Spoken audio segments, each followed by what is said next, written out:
બે ત્રણ દિવસ પહેલા હકાબાનો જ્યારે ફોન આવ્યો હતો, કોઈ વિકાસભાઈ કરીને છે જેતપરના, એ સમિતિમાં નથી, એ કદાચ અહીંયા સહયોગમાં હશે, હું તો ઓળખતો પણ નથી. મને જ ફોન આવ્યો હતો હકાબાનો કે વિકાસભાઈ કરીને આવા ભાઈ છે ને મને અહીંયા આવવાની, જેતપરમાં આવવાની ના પાડી છે. એકચ્યુઅલીમાં હકાબાનો જ્યારે ફોન આવ્યો હતો ત્યારે સમિતિની મિટિંગ ચાલુ હતી. હું પણ જેતપર ગામની સમિતિમાં નથી, એટલે એ સમિતિની મિટિંગ હતી અને આયોજનના ભાગરૂપે મિટિંગ હતી.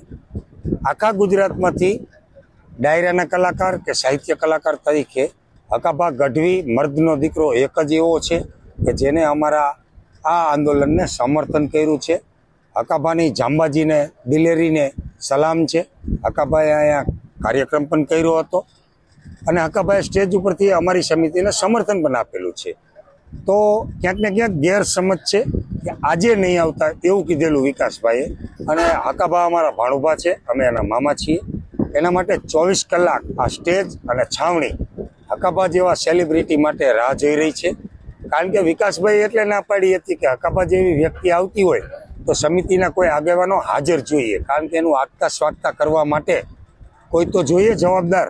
તો અહીંયા કોઈ જવાબદાર આગેવાનો નહોતા, એટલા માટે એને ના પાડી હતી અને એમાં ગેરસમજ થયેલી છે.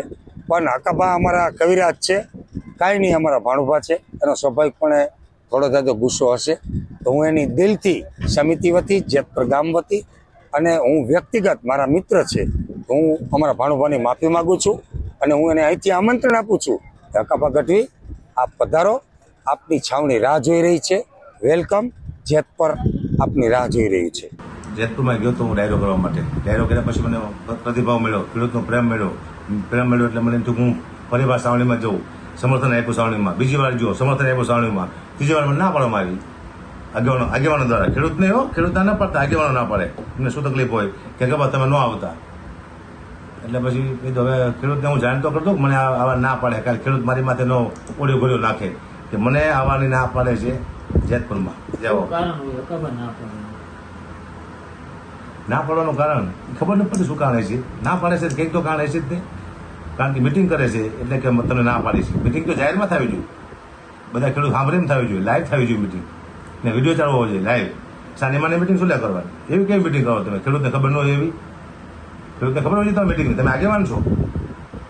હું આગેવાન હોય તો હું એકલો મિટિંગ કરું, કોને આવે એનું ગમે ને મિટિંગ કરવાનું હોય.